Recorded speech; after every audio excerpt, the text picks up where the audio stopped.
क्या रविचंद्रन अश्विन अब अपने करियर के अंतिम दौर में पहुंच चुके हैं? क्या रविचंद्रन अश्विन अब उस दौर में पहुंच गए हैं जहां से उनका करियर जो है वो अब खत्म होने वाला है? बीसीसीआई उनके करियर से आगे जो है वो लगातार सोच रही है। तो अब लग तो ऐसा ही रहा है कि रविचंद्रन अश्विन का करियर जो है वो अंतिम दौर से गुजर रहा है। रविचंद्रन अश्विन के लिए यह आखिरी मौका है अपने परफॉर्मेंस को दिखाने का, अपनी काबिलियत को दिखाने का।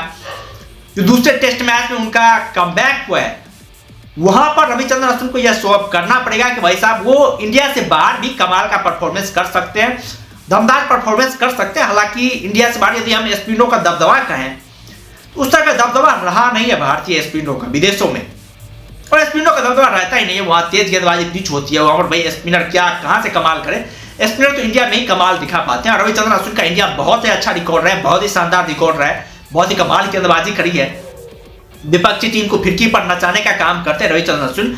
हालांकि न्यूजीलैंड के खिलाफ थोड़ा सा सस्पेंस ये जरूर रहा था कि रविचंद्रन अश्विन, रविंद्र जडेजा, वाशिंगटन सुंदर जैसे स्पिनर के तिकड़ी होते हुए भी भारतीय टीम को मुंह की खानी पड़ी भारत में न्यूजीलैंड के हाथों। ये बहुत बड़ा सस्पेंसिंग मामला था। इसके बाद से लगातार सवाल उठाए जा रहे थे रविचंद्रन अश्विन को लेकर भी, रविंद्र जडेजा को लेकर भी, वाशिंगटन सुंदर तो खैर अभी नए हैं। इन दोनों स्पिनरों को लेकर के तमाम सवाल उठाए जा रहे थे कि भाई क्या आखिरकार कब तक ऐसा चलेगा, कब तक जो हमारे स्पिनर इस तरह से इंडिया में जलील होते रहेंगे। इस तरह की बातें लगातार चल रही थी और बीसीसीआई ने साफ साफ निर्देश दे दिए थे भाई साहब यदि हम वर्ल्ड टेस्ट चैंपियनशिप के फाइनल में नहीं पहुंच पाए, वहां तक का सफर यदि हम लोगों ने तय नहीं किया, उससे पहले कहीं यदि हम रुके, ऑस्ट्रेलिया में यदि हमारा परफॉर्मेंस शानदार नहीं रहा, तो दिग्गजों को अब टीम से छुट्टी दे दी जा सकती है। उसमें रविचंद्रन अश्विन, रविंद्र जडेजा, रोहित शर्मा, विराट कोहली, तमाम दिग्गजों के नाम शामिल थे। हालांकि विराट कोहली ने काफी कमाल का परफॉर्मेंस किया था पहले टेस्ट मैच में, जिस तरह की उन्होंने शतकीय पारी खेली थी, 81वां शतक लगाया था। बहुत ज्यादा चर्चे हुए थे विराट कोहली को लेकर के, और उनके आलोचक भी विराट कोहली की प्रशंसा करते हुए दिखाई दे रहे थे। लेकिन रोहित शर्मा से जो उम्मीदें थी उसमें रोहित शर्मा पूरी तरीके से फ्लॉप रहे। रविचंद्रन अश्विन को भी इस मैच में मौका दिया गया है और अश्विन के लिए जबरदस्त मौका है, शानदार मौका है। हालांकि बैटिंग में उन्होंने ठीक ठाक बल्लेबाजी करी, कमाल की बल्लेबाजी की, नीतीश कुमार रेड्डी के साथ मिलकर के पार्टनरशिप भी निभाई, 22 रन भी बनाए मुश्किल कंडीशन में। ये शानदार बल्लेबाजी रविचंद्रन अश्विन हालांकि हर हमेशा अपनी बैटिंग का परफॉर्मेंस तो करते ही रहते हैं, लेकिन गेंदबाजी में उन्हें शो करना पड़ेगा कि वो शानदार खिलाड़ी हैं, बेहतरीन खिलाड़ी हैं। भारतीय टीम के जीत में काम अभी भी आ सकते हैं, अभी भी अश्विन की रिक्वायरमेंट जो है भारतीय टीम को पड़ सकती है। और रविचंद्रन अश्विन के एज की बात करें तो भाई 39 साल के हो गए रविचंद्रन अश्विन। 2010 से जो भारतीय टीम में एक्टिव हैं, कमाल का करियर रहा है, 100 टेस्ट मैच भी खेल रहे हैं, वनडे में भी 2015-16 तक एक्टिव थे, T20 में भी एक्टिव थे महेंद्र सिंह धोनी के दौर में। उसके बाद से वनडे T20 से इनका करियर कट के, हालांकि 2022 में T20 वर्ल्ड कप में इनको जगह दी गई थी।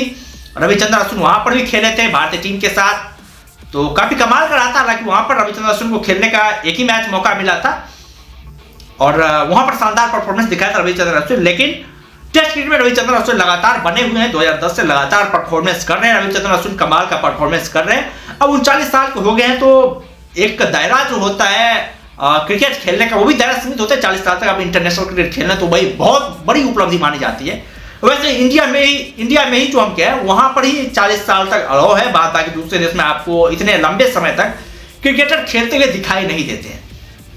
इंडिया में तो भाई साहब ये माहौल बना हुआ है ना, खिलाड़ी अपने मन से जो है क्रिकेट से रिटायरमेंट नहीं लेते हैं, उन्हें जो जबरदस्ती धक्का मार करके टीम से बाहर निकालना पड़ता है। एक दो ऐसे खिलाड़ी मिलेंगे आपको, एक दो ही ऐसे खिलाड़ी मिलेंगे सचिन तेंदुलकर के रूप में, जिस खिलाड़ी का जो खिलाड़ी ने अपने करियर के चरम पर रहते हुए संन्यास लिया।